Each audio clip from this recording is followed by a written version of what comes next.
እግዚአብሔር የተመሰገነ ይሆናል። እሺ ጥያቄ አለ? አዎ፣ ግን እዛው ስታክ አድርገህ የምትመልስልኝ ከሆነ ነው። እናንተ ጋር ቆመህ የምትመልስልኝ ከሆነ እንዴት መመለስ እንዳለብኝ ለእኔ ተወው። ደስ እንዳለ ጥያቄ መጠየቅን ደግሞ ለአንተ ትቼዋለሁ። አሁን ወደ ጥያቄ ግባ። እሺ። አይ ጥያቄ ስላለ እንድታስረዳኝ ስለምፈልግ ነው። ጥያቄህን እንደፈለግክ መጠየቅ ትችላለህ። በተከበሩ ቃላቶች ወይም ደግሞ ስርዓት ባለው መልኩ ጠይቅ፣ ችግር የለውም።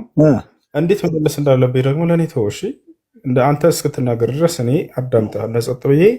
እኔ መልሱን እስክጨርስ ድረስ ደግሞ ቀስማ ጸጥ ብለህ ታዳምጣለህ። እሺ፣ አሁን ወደ ጥያቄ ሂድ። አላህ አካላት አሉት? እሺ፣ ጨረስክ? ይሄ ነው የመጀመሪያው ጥያቄ ነው። አላህ ስብሐነ ወተዓላ ከሰው ጋር የሚመሳሰል ያልሆነ መለኮታዊ እኔ የሚል ማንነት አለው? አዎ። እሺ፣ ማለት የማይመሳሰል ማለት ግን አካል ነው። ኖርማሊ የሚለያዩ ቢሆንም አካል አለው ነው። አካል እንደዚህ እኛ እንደምናስበው አይነት አይደለም። አላህ በቁርአን ላይ ሲናገር ስለ ማንም ጋር እንደማይመስል ለይሰ ከሚስሊሂ ሸይኡን ይላል። እኔን የሚመስል ማንም የለም እያለ አላህ ስብሐነ ወተዓላ ይናገራል። እርሱ ግን ይሰማል፣ ያያል። አዎ መስሚያ ያለው ማይቻል እናምናለን። ከፍጥረታት ጋር በፍጹም የማይመሳሰል ነው። ከፍጥረታት ጋር የሚመሳሰል አካል ያለው ያንተ አምላክ ነው። ማስረጃ ላሳየህ ነው። ከአዳም ጋር የሚመሳሰል ቃል በቃል ራሱ መጽሐፍ ቅዱስ የሚናገረው። እሺ፣ ኦርቶዶክስና ፕሮቴስታንት ታዘብ። ኦርቶዶክስ ነኝ። በጣም ጥሩ። አሁን ስለዚህ በአዳም ላይ ያለ መልክና አካል ሁሉ በአብም በወልድም በመንፈስ ቅዱስም ላይ ያለው ላሳይህ ነው ማስረጃ። በወልድ ላይ ቢኖር ችግር የለውም። እሱ በስጋ ስለተገለጠ ብናልፈው ችግር የለውም። ምክንያቱም እሱ እንደኛው አካል ስላለው ሙሉ አካል። በጣም የሚያሳዝነው ግን በአብና በመንፈስ ቅዱስም ላይ አለ። በማን ላይ ያለው? በአዳም ላይ ያለው መልክ ሁሉ። በአዳም ላይ ምን ምን መልክ አለ? ሁሉም አካሎች ብልትን ጨምሮ ማለት ነው።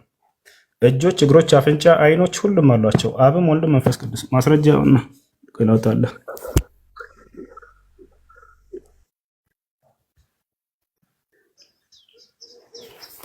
እሺ ያውና ምን ይላል? በአዳም ላይ ያለው መልክ ሁሉ በአብና በወልድ በመንፈስ ቅዱስም አለ። ምን መልክ? ራስም ቢሆን ጭንቅላት፣ ገጽም ቢሆን ጆሮዎችና አይኖችም ቢሆኑ አፍንጫና ከንፈርም ቢሆን እጆችና እግሮች ብቶችም ቢሆኑ ይላል። ለአብና ለወልድ ለመንፈስ ቅዱስም ሙሉ ምን አላቸው ይላል። ታዘብ። አንድም የተናንሰው ምን አላቸው? ምን አላቸው? ጨርስና ቀጥላለን። ጨርስ። ምን አላቸው? ያው የጠየቀው ይሄን ስለሆነ ነው። ምን አላቸው ይላል። አይ የጠየቅኩ ይሄን አይደለም። የጠየቀው አካል ስለ አካል ነው የጠየቀው አይደለ? አምላክህ የጠየቀው አካል ሁሉ እንዳለው ያውና አካል አላቸው አይደለ? ማን ማን ናቸው አካል ያላቸው? አብ፣ ወልድ፣ መንፈስ ቅዱስ። ለምሳሌ አይን፣ አፍንጫ ምናምን እነዚህ ሁሉ አሏቸው ማለት ነው። ይሄን ይመስላል። ከማን ጋር የሚመሳሰል? በአዳም ላይ ያለ መልክና ገጽታ ሁሉ አካል ሁሉ ለነሱም አላቸው። ወደ አላህ ስብሐነሁ ወተዓላ ስንመጣ ግን በአዳም ላይ ያለ አካል አለ ወይ? በአዳም ላይ ያለ መልክ አለው ይላል ወይ? ላ አላህ ራሱ በአምስት ቦታዎች ላይ እኔን የሚመስል ማንም የለም ብሎ ዘግቶታል። ማንም ሲል ጊዜ አዳምንም ያጠቃልላል። አላህ ስብሐነሁ ወተዓላ ይህ ሲናገር በሱራ ሹራ ላይ ሁለተኛው ገጽ ላይ ይላል ለይሰ ከሚስሊሂ ሸይኡን ወሁወ ሰሚዑል በሲር አለ።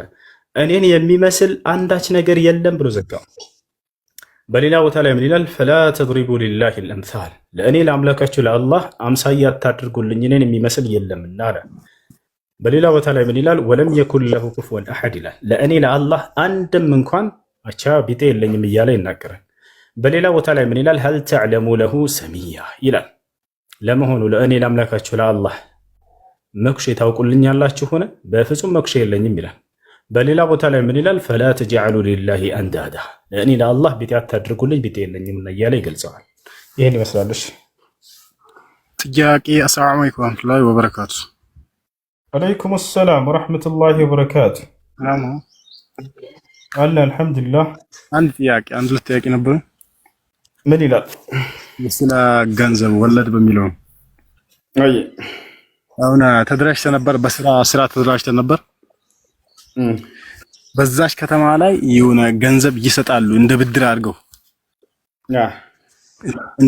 ይሰጣሉ። ግን ወለድ አልባ ነው ብሎ የሚሰጡት ለከተማዋ ከወለድ ነፃ አድርጎታል ብሩ። ከዛም በኋላ ተደራሹን 1 ለ5 ነው ድርጅቱ ተደራሽተን ለመስራት ብሩን እንቅስቃሴ ስንጀምር ከዛም በኋላ ስንት ብር አሉን? 250 ሺህ ነበር የሚወጣው። መጨረሻ ላይ ልክ መጨረሻ ላይ ማተብ ለመምታት ሲደርስ 287 ሺህ ነው አሉን። 37 ሺህ ጨመሩብን። ከዛም በኋላ እንዴት ነው ይሄ ነገር ማለት የጨመሩት? የምትመልሱት ላይ ነው። የምንመልሰው የጨመሩት የምትመልሱት ላይ ነው። የምንመልሰው ነው ላይ ነው። ስለዚህ 250 ሺህ ሰጥተዋችሁ ከዛ በኋላ 280 ሺህ እንደምትመልሱ ነገሯቸው አይደል? 2 ዓመት ይቆያል አሉን። ብሩ 2 ዓመት ይቆያል። በ2 ዓመት ላይ እንዴት ነው ወለድ ይሆናል? ወለድ አይሆንም ምናምን ስጠይቃቸው ወለድ አይሆንም እንደ ትርፍ ነው ገበያ። ምሳሌ ብር ሳይሆን የሚሰጡት እነሱ ብር ሳይሆን እንደ በግ ፍየል ምናምን አድርገው ገዝተው ነው የሚሰጡት እነሱ። ይሄ እንትን ነው ወለድ አዳንት ነቢያችን ሰለላሁ ዐለይሂ ወሰለም ሐዲስ ላይ ሲናገሩ ወኢን ካነ ፊ ሀዛ ልሐዲስ መቃል ሊባዕድ አህሊ ልዕልም ወላኪን መዕናሁ ሰሒሕ ኩሉ ቀርድን ጀረ ነፍዐን ፈሁወ ሪባ። ነቢ ሰለላሁ ዐለይሂ ወሰለም ማንኛውም ትርፍን ያስገኘ የብድር አይነት ሁሉ ወለድ ነው አሉ። ስለዚህ አንድ ሰው 250 ሺህ ብር ሰጥቷችሁ ከዚያ በኋላ ከዚያ ከፍ ያለ የትኛውንም ከፍታ ሊሆን ይችላል 280 ሺህ ከተቀበላችሁ በዚህ ነው የምትመልሱት የሚል ስምምነት ካላቸውና ከተበደራችሁ ያ ወለድ ነው። ያንስ ተስማምተን ከሰጠንስ ያንን ገንዘብ እኮ መጀመሪያ መስፈርት ያስቀምጦባችኋል። መጀመሪያ መስፈርት ባያስቀምጥ ኖሮ ችግር የለውም ጨምራችሁ ብትሰጡት። ነቢያችን ሰለላሁ ዐለይሂ ወሰለም የሆነ ጊዜ አንድ የተወሰኑ የሆኑ የሰለሙ ሰዎች ተቸግረው ተርበዋል ብለው ነገሯቸው እና ከመካከላቸው መቶ የተናገረው ሰው ከዚያ በኋላ ነቢ ሰለላሁ ዐለይሂ ወሰለም ደግሞ የሚሰጧቸው ምንም ነገር የላቸውም ነበር። ነገር ግን እያስተማሩ ነበርና ጠየቋቸው ለሰሃቦቻቸው። በመካከላቸውም የአይሁዶችና ክርስቲያኖች እየመጡ ትምህርታቸውን ይማሩ ስለነበር ማን ነው የሚያበድረኝ ሲሉ ጊዜ ከአይሁዶች መካከል አንደኛው እኔ አበድረውታለሁ አንድ ሜት አድርገው እስኪጨርሰው እንድን ከአይሁዶች መካከል አንደኛው ተነሳና እኔ አበድረውታለሁ ሙሐመድ አላቸው ሰለላሁ ዐለይሂ ወሰለም። ተመልከቱ፣ ይህ አይሁድ ተራ አይሁድ እንዳይመስላቸው ጀማ፣ ይህ አይሁድ በጣም ሊቅ ነው፣ አዋቂ ነው። የአብዱላህ ብኑ ሰላም ጓደኛ ነው። አንደኛው አይሁድ ሰልሟል፣ አብዱላህ ብኑ ሰላም የአይሁዶች ሊቅ። ሁለተኛው ይሄ ነበር። ነቢ ሰለላሁ ዐለይሂ ወሰለም ሲያስተምሩ ተደብቆ ይማር ነበር፣ ይሰማ ነበር። ታቸዋል። በዚያን ጊዜ ይህ ሰው እኔ አበድረውታለሁ አላቸው። አበድራችኋለሁ ያለው ማበደር ፈልጎ ምናምን እንዳይመስላችሁ፣ በእርሳቸው ላይ የሆነ ትንቢት ስለተነገረ ያንን ለማረጋገጥ ነው። ምን እንደሆነ መጨረሻ ላይ ታሪኩን ስትጨርሱ ጊዜ ይገባቸዋል። ከዚያ በኋላ እኔ አበድርሃለሁ አላቸው። አበድረኛ አሉት ነቢ ሰለላሁ ዐለይሂ ወሰለም። ከዚያ 100 ቁና ቴምር አበደራቸው። ቁና ስንል ዛሬ በምናያት አልነበረችም፣ በጣም ትልቅ ነው። 100 ቁና ቴምር አበደራቸው። ጊዜ ተወሰነ። በዚህ ጊዜ ትመልሳለህ እመልሳለሁ ተባባሉ። እሺ ተባባሉ። ከዚያ በኋላ ያንን ቴምር ነቢያችን ሰለላሁ ዐለይሂ ወሰለም ለነዚያ ለተራቡ ሰዎች አድርሱልኝ ስጡልኝ አሉ። ተሰጠ ያ ቴምር። ከዕለታት አንድ ቀን እያስተማሩ እያለ ነቢ ሰለላሁ ዐለይሂ ወሰለም ይህ አይሁድ መጣ። እንዳለ ሰሓቦች እነ ዑመር እነ ኻሊድ ምናምን ባሉበት ታቸዋል። አንዴ በክሪ አንዴ ሊጨርስና ታሪኩን ከዚያ በኋላ ነግራቸዋለሁ ስላለው ነገር። አሁን ስለ ብድር እየተናገርኩ ነው፣ በዚያ ላይ ጨምሮ ስለማበደር። ከዚያ በኋላ ይህ አይሁድ ነቢ ሰለላሁ ዐለይሂ ወሰለም እያስተማሩ በጣም ብዙ ህዝብ ነው እየተማረ ያለው። እነዚያ ጀግና ሰሓቦች ባሉበት እነ ዑመር እነ ኻሊድ ምናምን ባሉበት እያስተማሩ እያለ መጣ። ጊዜው አልደረሰም። ልብ በሉ፣ የተስማሙበት በዚህ ጊዜ ትመልሳለህ የተባሉ ባሉበት መጣና ይህ አይሁድ ነቢያችን ሰለላሁ ዐለይሂ ወሰለምን እዚህ ያዛቸው። ፈአኸዘ ቢመጃሚዕ ሲያቢሂ ይላል፣ የልብሳቸው መሰብሰቢያ ላይ እዚህ ጋር ያዛቸው፣ ወዘወዛቸው። እንደዚህ በአንገታቸው ላይ የሚወዘውዝባቸው ሰንበሩ እስኪወጣ ድረስ ይላሉ የዓይን እማኞች ሰሃቦች ሲናገሩ። ምን እያላቸው ነው? አንተ ሙሐመድ ያበደርኩህን ብር አታመጣም። በሰው ፊት ሊያዋርዳቸው ማለት ነው። እናንተ የአብደል ሙጠሊብ ልጆች እንደዚህ ናችሁ በቃ እያለ በዘራቸው ሁሉ ሄደ። ቦታችኋል። ነቢያችን ሰለላሁ ዐለይሂ ወሰለም ጫፉን አልነኩትም። ከራሳቸውም ሊከላከሉም አልተነሱም። ጉልበት አንሷቸው ነው ወይ? ላ ወላሂ አንሷቸው አይደለም። ነቢ ሰለላሁ ዐለይሂ ወሰለም ኡዕጢየ ቁወት 30 ረጁለን አው 40 ረጁለን ነቢያችን ሰለላሁ ዐለይሂ ወሰለም የ30 ሰው ጉልበት ተሰጥተዋል፣ በኃይል ማለት ነው። ማንም እዚህ ምድር ላይ እርሳቸውን ያክል ኃይል የተሰጣቸው ሰለላሁ ዐለይሂ ወሰለም አልተጠቀሙበትም በሰውየው ላይ። እንደዛ እየጎተታቸው ጸጥ አሉት፣ ቻሉት፣ አልተበቀሉትም፣ ጉልበታቸውን አላነሱም። ጊዜውም አልደረሰም። ገብቷቸዋል። የሚመጣበት ሰውየው የሚጠይቅበት የተስማሙበት ገና ነው። በዚህ ጊዜ እርሳቸው ዝም ሲሉ ሶሐቦች አላስችላቸውም። ዑመር ወይንም ኻሊድ ብን ልወሊድ ከሁለት አንዳቸው ተነሱና አቱከሊሙ ረሱሉላህ ሰለላሁ ዐለይሂ ወሰለም ከሃዛ ነቢ ሰለላሁ ዐለይሂ ወሰለም ልክ እንዲህ ታናግራለህ አሉት። ኢእዘን ሊ ያ ረሱለላህ አን አድሪበ ዑኑቀህ አለ ዑመር። አንቱ የአላህ መልእክተኛ ሆይ እርስዎን እንዲህ እያደረገኝ አንችልም፣ ይፍቀዱልኝ አንገቱን ልቅላው አላቸው። ጉልበት ከሆነ የሚፈልገው ሰውየው ነቢያችን ሰለላሁ ዐለይሂ ወሰለም ወዲያው ወደ ዑመር ዞሩና ምን አሉት? ዑመር ሆይ እኔና ይህ ሰው ተበዳድረናል ብድር፣ ካንተ የምንጠብቀው ደግሞ እንዲህ አልነበረም። እሱንም ጊዜው አልደረሰምና ጊዜው ሲደርስና ብለህ ልትገስጸው፣ እኔንም ብድር አለብህና ብድሩን መልስለት ልትለይ ነበር የሚገባው። በመካከል ገብተህ ሰውየውን አታስጨንቀው አሉት። ጭራሽ ነቢ ሰለላሁ ዐለይሂ ወሰለም አሁን ምናልባት አሉ በቀጣይ ይህ ሰው አስፈልጎት ሊሆን ይችላልና የመጣው ጊዜው ባይደርስም ሂድና ከቤት 100 ቁና ቴምር ስጠው፣ አንተም ደግሞ ስላስፈራረኸው 10 ቁና ቴምር ጨምረው ብለው ነቢ ሰለላሁ ዐለይሂ ወሰለም አዘዙለት። ሄደ ሰውየው ከዑመር ብን አልኸጣብ ጋር ሊቀበል ሄደና 100 ቁና ቴምር ሰፍሮ ከሰጠው በኋላ ሊሄድ ሲል ና ወዴት ነው የምትሄደው አለው። እንደጨረስኩኝ እኮ በድሬን 100 ቁና ነበር ያበደርኩት አለ። አይ ቅድም ስላስጨነቅነህ የአላህ መልእክተኛ ነቢያችን ሰለላሁ ዐለይሂ ወሰለም 10 ቁና ቴምር አዘውልሃል ብለው ነገረው። ከዚያ በኋላ ሊቀበል ዘወር ሲል ተሸፍኖ ነበር። ዑመር ብዙ አላየውም ነበር። ወዲያው ሲያዩ ጊዜ ትኩር ብለው ዑመር ብን አልኸጣብ ረዲየላሁ ዐንሁ አወቀው። የአይሁዳውያን ሊቅ ነው ሰውየው። እንዴ አንተ አለስተ አንተ ሀብሩል የሁድ የአይሁዳውያን ሊቅ አደለ እንዴ? በመዲና ላይ አንተ የአላህ መልእክተኛ ነብይ ሰለላሁ ዐለይሂ ወሰለም በዚህ ሁኔታ ለማነጋገር የፈለክበት ምክንያት ለምንድን ነው? ከዛ ይሁዲው ያንን ያደረገበትን ምክንያት ሁሉ ለዑመር ነገር። ዑመር ሆይ አለ እኔ በነቢዩ ሙሐመድ ሰለላሁ ዐለይሂ ወሰለም ላይ ትንቢቶችን ሁሉ ሳይና ሳረጋግጥ ነበር። ለመጨረሻ ዘመን የተላከው ነቢይ መሆኑን በሁሉ ነገር አረጋግጫለሁ። አንድ ነገር ተነግሮናል። አውቄ ያስቆጣሁት አስቀየምኩት እራለሁኝ።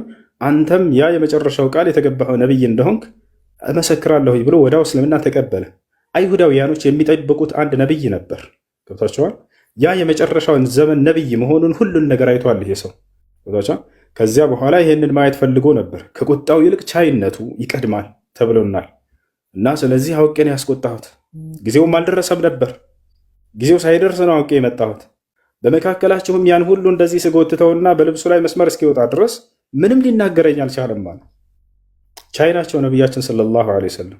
ገብታችኋል? በኡሁድ ጦርነት ላይ ጊዜ ነቢያችን ሰለላሁ ዐለይሂ ወሰለም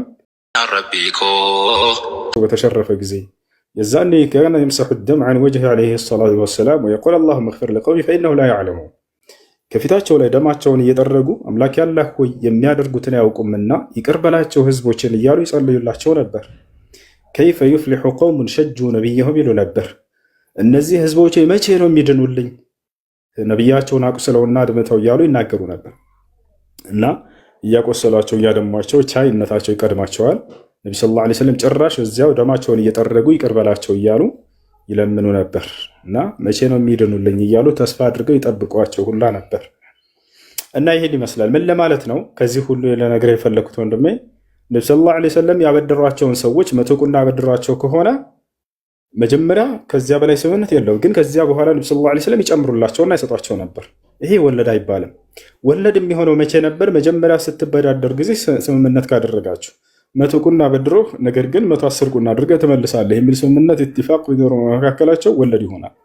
አንደኛው ይሄ ነው። ሌላኛው ወለድ ሊሆን የሚችለው በተመሳሳይ ነገር ሲሆን ነው።